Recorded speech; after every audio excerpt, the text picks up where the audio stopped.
Bonjour à tous, c'est le journal de l'Afrique. Soyez les bienvenus à la une ce soir en République démocratique du Congo. Vital Kamerhe placé en détention provisoire. Le directeur de cabinet du président Tshisekedi était entendu dans le cadre de l'enquête sur le programme de 100 jours. Il a été conduit à la prison de Makala. Nous serons en ligne avec notre correspondant au début de cette édition. La colère des personnels soignants en Côte d'Ivoire. Ils protestent contre le manque de moyens dans la lutte contre l'épidémie de coronavirus. Le ministère de la Santé promet de régler la situation très rapidement. Et puis l'invité du journal de l'Afrique ce soir, professeur Kojo Otonji. Il signe avec d'autres personnalités une tribune intitulée « Non, les Africains ne sont pas les rats de laboratoire des Occidentaux ». Mais d'abord, direction la République démocratique du Congo. Vital Kamerhe vient d'être placé sous mandat d'arrêt provisoire. Le directeur de cabinet du président, Félix Tshisekedi, était entendu dans le cadre de l'enquête sur les travaux de 100 jours. On retrouve à Kinshasa Clément Bonnereau, notre correspondant. Clément, Vital Kamerhe a été transféré à la prison de Makala. Oui, absolument. Vital Kamerhe devrait passer au moins une nuit dans cette prison de Makala. Il était, comme vous l'avez dit, auditionné par le parquet général près la cour d'appel de Kinshasa. Son audition a duré plus de 6 heures. Il était entendu en tant que renseignant dans le cadre de l'enquête sur le programme des 100 jours. Alors, ce programme, il s'agit de travaux d'infrastructure lancés par le président Félix Tshisekedi à son arrivée au pouvoir, avec notamment la construction des sauts de moutons, ces ponts urbains censés fluidifier le trafic à Kinshasa.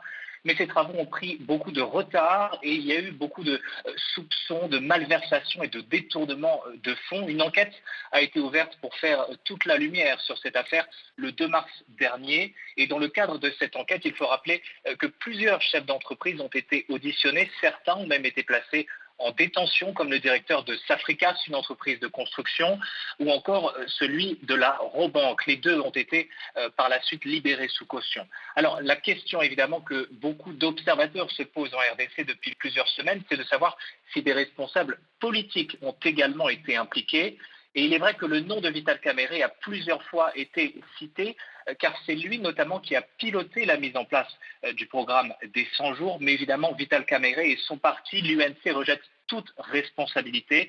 Ses partisans dénonçaient d'ailleurs ces derniers jours un acharnement judiciaire visant à affaiblir Vital Kamerhe et à affaiblir également la coalition CACH, Cap pour le changement, qui le lie au président Tshisekedi. Merci Clément Bonnereau pour vos précisions depuis Kinshasa. Et je vous le disais en titre, en Côte d'Ivoire, plusieurs syndicats de professionnels de santé tirent la sonnette d'alarme. Ils disent ne disposer d'aucun équipement de protection pour lutter contre le Covid-19. Le ministère de la Santé reconnaît des retards dans les livraisons, mais assure que la situation sera bientôt réglée. Les précisions de Thaïs Brouka à Abidjan. Fin mars, une plateforme rassemblant plusieurs syndicats de professionnels de la santé avait lancé ce qu'ils ont appelé un cri du cœur. En effet, ils dénonçaient le fait de ne pas avoir suffisamment de matériel pour travailler, ni même d'équipement pour se protéger eux-mêmes dans le cadre de la lutte contre le Covid-19. Le ministère avait promis qu'il allait s'atteler au problème, mais 10 jours plus tard, selon cette plateforme, eh bien, rien n'a changé et ils craignent pour leur santé. Aujourd'hui, le personnel est aux abois. Nous avons vu des choses difficiles à raconter. Il y a même du personnel, le personnel qui est très motivé. Vraiment, sur ce point-là, il faut le souligner. Mais ce personnel est obligé souvent de fabriquer des dispositifs pour pouvoir se protéger et même souvent est obligé de mettre la main à la poche pour pouvoir s'approvisionner en matériel. Ce qui est inqualifiable et impardonnable. Mais du côté du ministère de la Santé, on assure que les équipements sont en train d'être distribués et que tout est fait pour qu'ils soient livrés au plus vite. L'effort quand même est fait par le gouvernement. Je voudrais qu'on en retienne. Quand même, vous avez vu le ministre aller à l'aéroport prendre les dons, mais il y a quand même une démarche de le stocker, de le mettre en condition et de faire une distribution.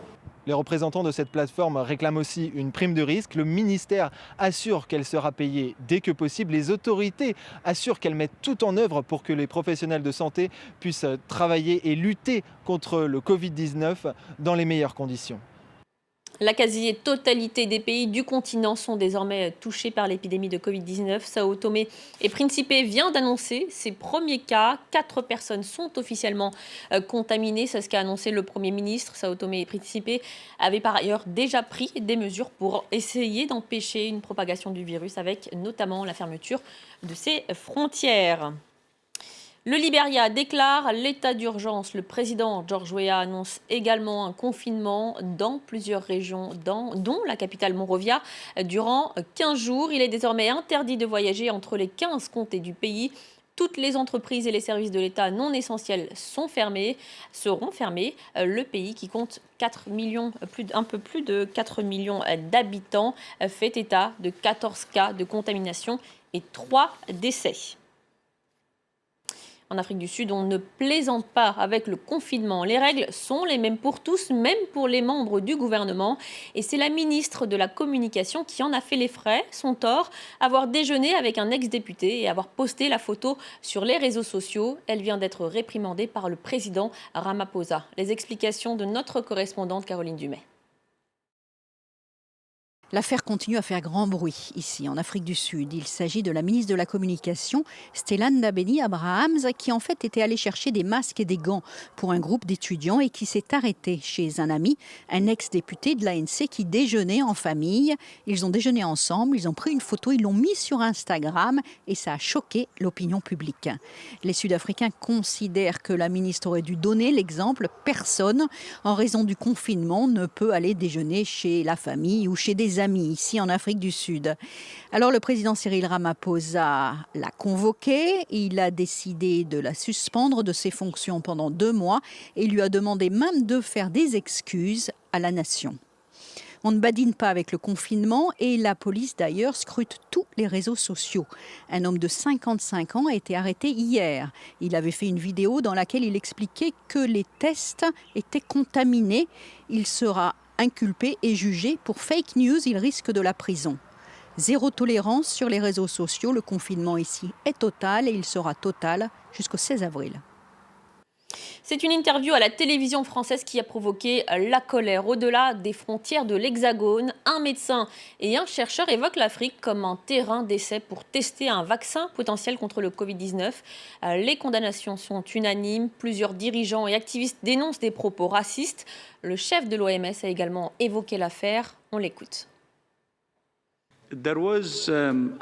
Sur la question du vaccin, il y a eu, je pense, un commentaire la semaine dernière de quelques scientifiques qui ont déclaré que le terrain d'essai pour le nouveau vaccin serait l'Afrique.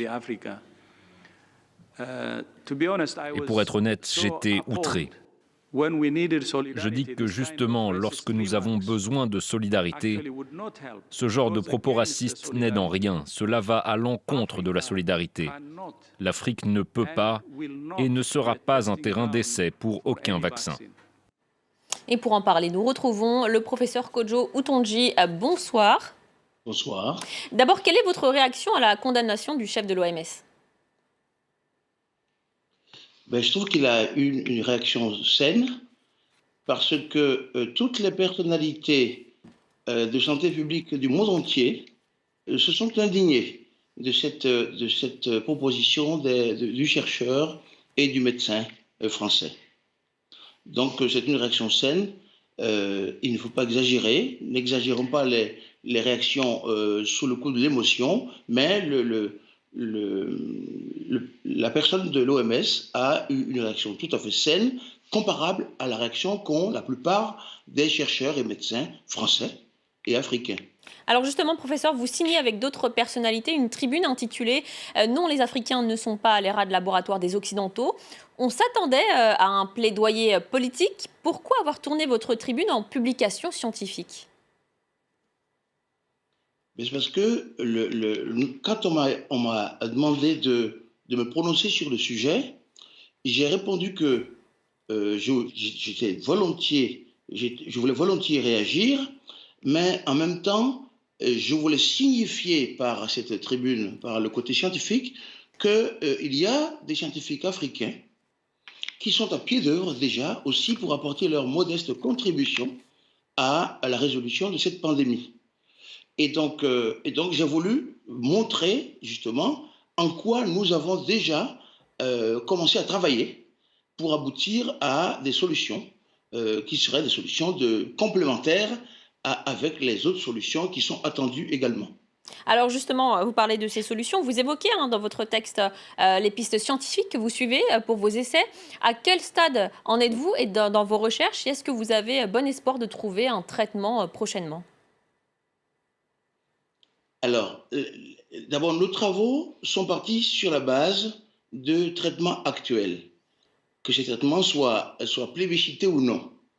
En réalité, il y a des traitements actuels qui sont assez avancés et ces traitements ont été proposés par plusieurs personnalités scientifiques dans le monde entier, mais en France, c'est le professeur Raoul qui a fait le plus d'avancées sur ce domaine, qui connaissait très bien le système des virus et des microbes en général, et des bactéries en général.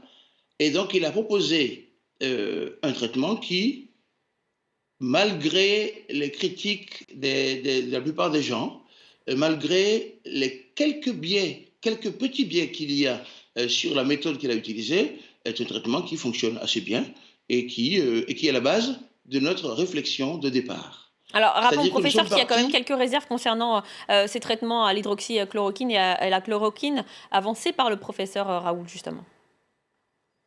Alors, les réserves sont des réserves qui sont contrôlables et nous savons les contrôler. Professeur Otonji, les deux scientifiques qui ont tenu ces propos à la télévision française ont présenté des excuses pour leurs propos. Est-ce que c'est suffisant selon vous? Et comment vous expliquez qu'aujourd'hui, en 2020, on entend encore ce genre de propos sur les plateaux télé? Eh bien, à mon avis, leurs excuses sont suffisantes parce que ce sont des personnes qui font de la recherche scientifique. Ce sont des gens qui sont... Et les chercheurs ne sont pas, a priori, des personnes qui ont des arrière-pensées racistes ou des choses comme ça. Et je peux en témoigner parce que la plupart de mes collègues, la quasi-totalité des gens que je connais dans la recherche française elles n'ont pas ces arrière-pensées. Ce qui se passe, c'est probablement une habitude que nous avons, qu'ont certains chercheurs, ou certaines boîtes pharmaceutiques, c'est de considérer que, comme il est plus facile en Afrique d'obtenir les autorisations de mise sur le marché des médicaments ou des vaccins ou tout ça, eh bien, il vaut mieux aller commencer là où c'est plus facile au départ. Et comme ça, eh bien, on se dédouane de toutes les lourdeurs et de tous les délais très longs qu'il y a dans les pays européens. Cela ne veut pas dire qu'on considère forcément les Africains comme des rats de laboratoire ou comme des cobayes.